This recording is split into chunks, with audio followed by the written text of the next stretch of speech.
சரி, அப்போ என்னோட யூடியூப் பார்க்குறவங்க லைக் பண்ணுங்கள், ஷேர் பண்ணுங்கள், சப்ஸ்கிரைப் பண்ணுங்கள். பெண்களில் வந்து ஒரு 3 வகையாக பார்க்குறாங்க. கல்யாணம் ஆனவங்களை பற்றி சொல்கிறேன். கல்யாணம் ஆகி புருஷனோட இருக்கிறவங்க, சில பேர் கணவரை இழந்தவங்க, சில பேர் டைவர்ஸ் ஆனவங்க. இப்போ 3 ரகமாக டைப்பாக இருக்கிறாங்க. இந்த லிவிங் டுகெதர் நான் அந்த கணக்கில் வரல, அது சேர்த்துக்கல. இந்த 3 பேரில் வந்து கல்யாணம் ஆனவங்க பிள்ளையோ அட்ஜஸ்ட் ஆகிட்டு இருக்கிறாங்க.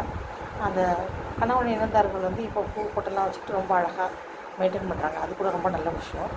இது இந்த டைவர்ஸ் பண்ணுறாங்க பாருங்கள், அந்த ஒரு விஷயம் எனக்கு புரியல, வேற ஒன்றும் இல்லை. அது சரியாக தப்பாங்கிறத பற்றிலாம் நான் பேசலை. அந்த வகுடில் பொட்டு வைக்கிறாங்க கல்யாண பெண்கள்னு காட்டுறதுக்கு.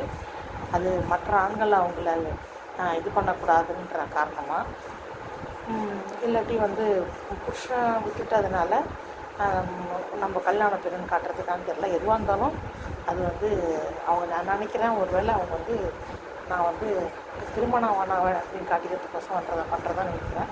இது நல்ல பாசிட்டிவாக இருக்குங்க இந்த விஷயம்.